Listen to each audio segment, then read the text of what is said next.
Movie की शुरुआत में मूवी के अहम किरदार माइकल को दिखाया जाता है। माइकल अपनी साइकिल पर सवार होकर स्कूल जा रहा होता है। आज शाम उसके स्कूल में एक पार्टी होती है जिसके लिए वो स्पाइडरमैन की कॉस्ट्यूम खरीदने वाला होता है। जब क्लास चल रही होती है तब माइकल की माँ जियोवाना, जो एक पुलिस अफसर भी है, क्लास में आती है। वो सभी बच्चों से कहती है कि शहर में स्कूल से बच्चे गायब हो रहे हैं। वो बच्चों से कहती है कि उन्हें लापता बच्चों के बारे में कुछ भी पता चले तो वो तुरंत पुलिस को बताएं। पुलिस के जाने के बाद माइकल की नाक से खून निकलने लगता है, इसलिए वो वॉशरूम चला जाता है। जब वो वॉशरूम में होता है तब उसे परेशान करने वाले बच्चे वहां आते हैं और उसने कॉस्ट्यूम खरीदने के लिए जो पैसे घर से लाए थे उसे छीन लेते हैं। माइकल निराश होकर घर चला जाता है। उसने थोड़े पैसे खुद के लिए बचाकर रखे होते हैं। वो वही पैसे लेकर कॉस्ट्यूम खरीदने एक पुरानी सी दिखने वाली दुकान में जाता है। दुकानदार सुपर हीरो कॉस्ट्यूम के नाम पर उसे कुछ टाइट कपड़े देता है और बताता है कि ये एक चाइनीज सुपर हीरो की कॉस्ट्यूम है। माइकल को वो कॉस्ट्यूम पसंद तो नहीं आती, लेकिन ज्यादा पैसे ना होने की वजह से वो उस कॉस्ट्यूम को खरीद लेता है।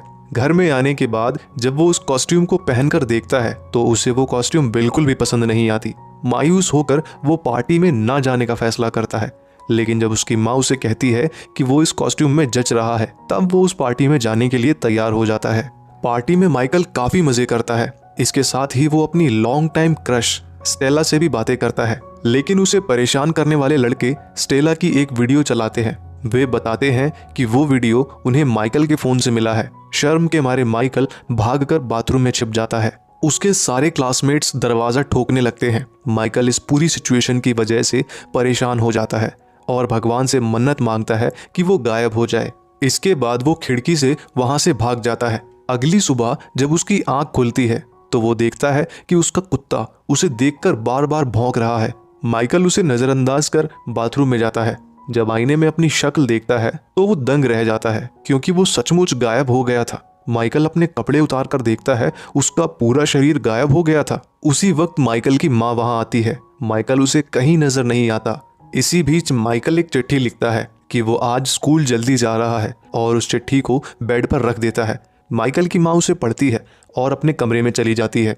माइकल अपने पूरे शरीर पर कपड़े लपेटता है और स्कूल जाता है। स्कूल के एंट्रेंस पर उसे स्टेला दिखती है। वो देखता है कि उसे बुली करने वाला लड़का इवान भी वहीं बैठा है। माइकल उसे सबक सिखाने की ठान लेता है। वो अपने कपड़े उतारता है और अदृश्य हो जाता है। जब क्लासरूम में टीचर पढ़ा रही होती है तब अदृश्य माइकल इवान की पेंट बॉल गन लेता है और टीचर की तरफ पेंट बॉल फेंकता है। ऐसा करते ही गुस्से में टीचर इवान को सस्पेंड करती है। इसके बाद माइकल लड़कियों के बाथरूम में जाता है और चुपचाप उनके बीच जाकर बैठ जाता है। हालांकि थोड़ी देर बाद एक लड़की का तौलिया उस पर आकर गिरता है और लड़कियों को पता चलता है कि वहां कोई है। उसी वक्त माइकल अपने असली रूप में आने लगता है। उसे बिना कपड़ों के देख लड़कियां चिल्लाने लगती हैं। उसे तुरंत वहां से भागना पड़ता है। अगले दिन क्लासरूम में साइकोलॉजिस्ट बसीली टीनेजर्स की मेंटल हेल्थ के बारे में लेक्चर दे रहे होते हैं। पिछले महीने में माइकल के 2 क्लासमेट्स अपना घर छोड़कर भाग गए थे, इसलिए बसीली उन्हें गाइड करने आए हैं। लेक्चर के बीचों बीच ही माइकल का शरीर फिर से अदृश्य होने लगता है। खुशकिस्मती से लेक्चर खत्म होने ही वाला होता है। वो अदृश्य हो सकता है। ये बात किसी को पता चलने से पहले ही क्लासरूम से भाग जाता है। वो खुद के पूरे शरीर को कपड़ों से लपेटता है और घर चला जाता है। जब वो अपने कमरे में पहुंचता है तब उसके कमरे में उसकी बहन मौजूद होती है। वो अपनी बहन को कमरे से बाहर जाने के लिए कहता है। उसकी बहन को दाल में कुछ काला लगता है। वो दरवाजा खोलती है और बिना बाहर जाए दरवाजा फिर से बंद कर देती है। माइकल ने अपना मुंह दीवार की तरफ किया होता है, इसलिए वो ये नहीं देख पाता। वो बिना चेक किए अपने मुंह पर बंधा स्कार्फ निकालता है। अपने भाई को अदृश्य रूप में देखते ही वो डर के मारे जोर से चिल्लाती है। माइकल उसे बताता है कि सुपर हीरो कॉस्ट्यूम ने उसे ये पावर दी है।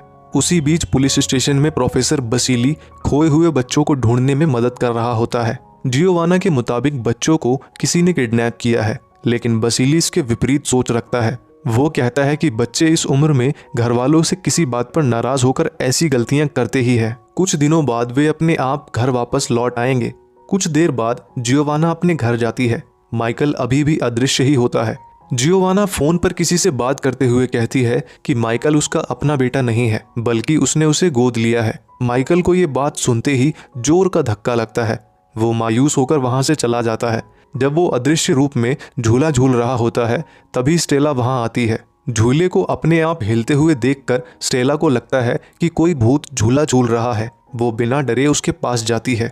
स्टेला के जाने के बाद माइकल को एक आदमी उसी को घूरता हुआ दिखाई देता है। हालांकि अगले ही पल वो आदमी एक लकड़ी का सहारा लेकर आगे बढ़ते हुए दिखाई देता है, जिससे हमें पता चलता है कि वो आदमी अंधा है। रात में माइकल स्टेला के घर जाता है। स्टेला अपने अदृश्य दोस्त से मिलकर बहुत खुश हो जाती है। दोनों एक दूसरे को किस करते हैं, लेकिन तभी माइकल का शरीर सामान्य रूप में आने लगता है। इस वजह से वो तुरंत वहां से भाग जाता है। अगले दिन जब स्टेला अपने जिम्नास्टिक क्लास में अकेली होती है तब उसके पीछे से उसे एक सुई आकर चुभती है। इस वजह से वो वहीं बेहोश हो जाती है। दूसरी ओर माइकल स्टेला को अपनी असलियत बताने का फैसला करता है। वो अपने कुत्ते के साथ स्टेला के जिम्नास्टिक क्लास की तरफ बढ़ता है। जब वो उस बिल्डिंग के सामने होता है तब उसे मास्क पहना हुआ एक आदमी बेहोश स्टेला को अपने साथ लेकर जाता हुआ दिखाई देता है। माइकल अपने कुत्ते के साथ उस पर अटैक कर उसे रोकने की कोशिश करता है, लेकिन वो आदमी स्टेला को अपने साथ लेकर भागने में कामयाब हो जाता है। थोड़ी देर बाद पुलिस वहां आती है। उन्हें इस बात पर यकीन हो जाता है कि जो बच्चे गायब हो रहे थे इसकी वजह उनकी उम्र नहीं बल्कि कोई किडनैपर है।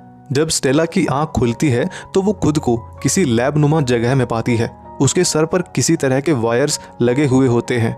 बसीली वहां उसके साथ कुछ पूछताछ कर रहा होता है। पता चलता है कि बसीली ही बच्चों के गायब होने के पीछे था। वो उसके साथ कुछ टेस्ट्स करता है। इसके बाद वो उसे एक सेल में बंद करता है। इससे पहले जो बच्चे गायब हुए थे वो सब भी उसी सेल में मौजूद होते हैं। अगले सीन में माइकल को बीच के पास बैठा दिखाया जाता है।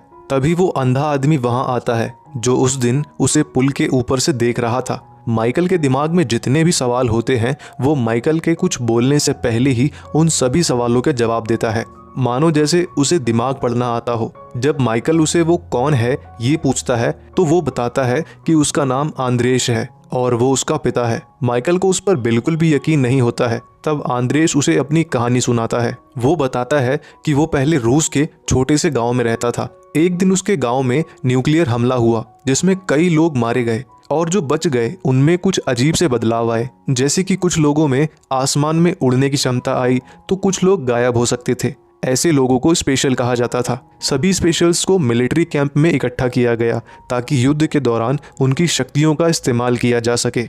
लेकिन मिलिट्री कैंप का हेड उनकी शक्तियों का इस्तेमाल उनकी क्षमता से कई गुना ज्यादा करने लगे। जितना वे स्पेशल की शक्तियों का इस्तेमाल करते उतने ही स्पेशल कमजोर होते जा रहे थे। माइकल के माता पिता को छोड़कर बाकी सब इस वजह से इनफर्टाइल हो गए थे। आंद्रेस के पास लोगों का दिमाग पढ़ पाने की शक्ति थी और माइकल की माँ गायब हो सकती थी। दोनों एक दूसरे को चाहने लगे। एक दिन माइकल की माँ ने माइकल को जन्म दिया। वो पहला स्पेशल बच्चा था, लेकिन उसके पैदा होते ही कैंप में काम करने वाले लोग उस बच्चे को अपने साथ ले गए। कहीं वे लोग उसके साथ कुछ कर ना दें, इस वजह से आंद्रेस और माइकल की माँ उसे लेकर वहां से भाग जाते हैं। कैंप के लोग इन दोनों का पीछा करते हैं। एनकाउंटर में माइकल की माँ मारी जाती है। आंद्रेस जैसे तैसे माइकल को लेकर भागने में कामयाब हो जाता है। आंद्रेस जानता था कि माइकल उसके साथ सुरक्षित नहीं है। कैंप के लोग कभी भी उसे पकड़ सकते थे, इसलिए उसने माइकल को जियोवाना के घर के सामने छोड़ दिया।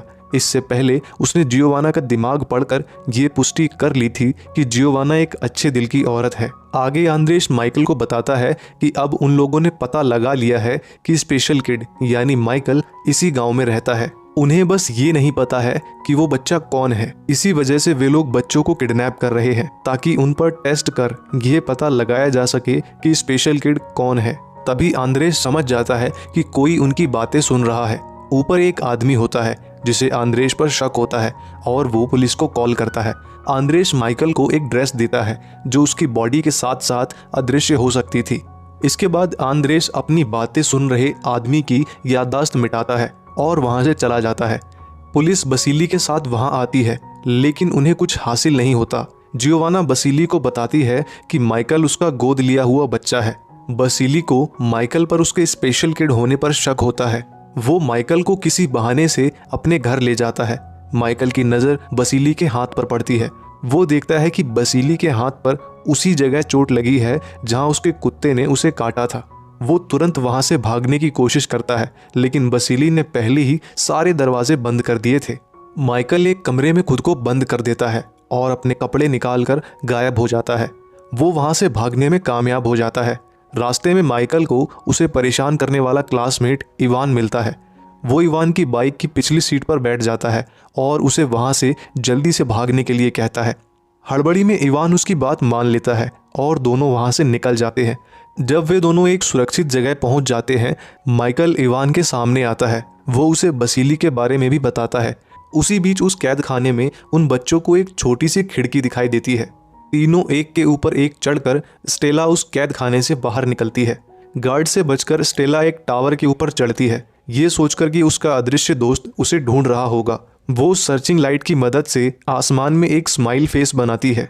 माइकल आसमान में उस स्माइल फेस को देखकर समझ जाता है कि स्टेला ही उसे हिंट दे रही है। वो और इवान तेजी से उस स्माइल फेस का पीछा करते हुए उस जगह पहुंचते हैं, लेकिन तभी स्टेला को एक गार्ड पकड़ लेता है। इवान अपनी पेंटबॉल गन की मदद से गार्ड्स का ध्यान भटकाता है। मौके का फायदा उठाकर माइकल बिल्डिंग के अंदर घुस जाता है। बिल्डिंग के अंदर माइकल एक गार्ड को मारकर बेहोश करता है। उसकी बंदूक की मदद से वो दूसरे गार्ड को स्टेला तक ले जाने के लिए कहता है। उस कैद खाने से सबको बाहर निकालने के बाद माइकल अपने दोस्तों को अपनी शक्ल दिखाता है। सब माइकल का अदृश्य रूप देखकर चौंक जाते हैं। बाकी बच्चे वहां से भागना चाह रहे होते हैं, लेकिन स्टेला कहती है इन लोगों ने किसी बूढ़े आदमी को भी कैद करके रखा है और उन्हें उसे भी छुड़ाना चाहिए। स्टेला और माइकल उसे छुड़ाने उस कमरे के अंदर जाते हैं, लेकिन अंदर जाते ही स्टेला एकाएक बदल जाती है। उसने माइकल को फिर से उन गुंडों के सामने लाकर खड़ा किया था। वो माइकल पर बंदूक तानती है, लेकिन अगले ही पल में पता चलता है कि वो बूढ़ा आदमी ही इन सारे मुसीबतों का जड़ था। उसके पास दूसरों के दिमाग को कंट्रोल करने की शक्ति थी। उसने ही पहले बसीली और फिर स्टेला के दिमाग पर कब्जा किया था। वे लोग माइकल और स्टेला को लेकर एक सबमरीन के अंदर जाते हैं। दूसरी ओर जियोवाना और आंद्रेश माइकल को ढूंढते हुए उस बिल्डिंग तक आ पहुंचते हैं। उन्हें इवान मिलता है। इसके बाद वे सीधे उस बिल्डिंग के अंदर घुसते हैं। बिल्डिंग में बम लगाए गए थे और कुछ ही सेकंड्स में बिल्डिंग तबाह होने वाली होती है। वे जल्दी से उन दो बच्चों को वहां से बाहर निकालते हैं। उन्हें बसीली भी वहां मिलता है। आंद्रेस उसका दिमाग पढ़कर समझ जाता है कि बसीली के दिमाग को कोई और कंट्रोल कर रहा था। वे सब जल्दी से उस बिल्डिंग से बाहर निकलते हैं। उनके बाहर निकलने के कुछ पलों बाद ही बिल्डिंग में बड़ा धमाका होता है और वो टुकड़ों में बिखर जाती है। दूसरी ओर बिल्डिंग से दूर सबमरीन में माइकल को अपनी एक नई पावर के बारे में पता चलता है। वो अपने से कोई भी चीज हिला सकता था और उन्हें हथियार के तौर पर इस्तेमाल भी कर सकता था। माइकल अपनी इस नई शक्ति की मदद से उन गुंडों को हराता है। आखिरकार माइकल स्टेला के साथ तट पर पहुंचता है, जहां कई लोग इन दोनों का इंतजार कर रहे होते हैं। माइकल सबको अपनी पावर की एक झलक दिखाता है। तभी आंद्रेस माइकल से कहता है कि उन्हें सबकी मेमोरी से इस घटना को निकालना होगा, क्योंकि कैंप वाले कभी भी उसे ढूंढते हुए वहां आ सकते हैं। इसके बाद माइकल स्टेला से जाकर मिलता है। वे आखिरी बार एक दूसरे को किस करते हैं। आंद्रेस सबकी मेमोरी से इस घटना को इरेज करता है और वो जल्द ही लौटेगा कहकर वहां से चला जाता है। इसके बाद सब कुछ पहले की तरह नॉर्मल हो जाता है। मूवी के अंत में रूस में कहीं एक औरत को दिखाया जाता है। ये औरत कोई और नहीं बल्कि माइकल की माँ है। दरअसल उस दिन एनकाउंटर में वो मरी नहीं थी। बाद में उसने उस कैंप के लोगों पर हमला कर उन पर कब्जा कर लिया था। पता चलता है कि उसी ने वो सारे आदमी माइकल की तलाश में भेजे थे ताकि वो उसे यहाँ ला सके। माइकल की माँ अब सभी नॉर्मल लोगों के खिलाफ है जो स्पेशल लोगों के साथ बुरा बर्ताव करते थे। तभी एक गार्ड वहां आता है। वो उसे कहता है कि वे माइकल को वहां लाने में तो फेल हो गए, लेकिन उन्होंने उसकी जुड़वा बहन नताशा को ढूंढ निकाला है। पता चलता है कि उस दिन आंद्रेश एक नहीं बल्कि 2 बच्चों के साथ वहां से भागा था। गार्ड आगे बताता है कि नताशा अभी मोरक्को में कहीं है और यहीं पर यह मूवी समाप्त होती है।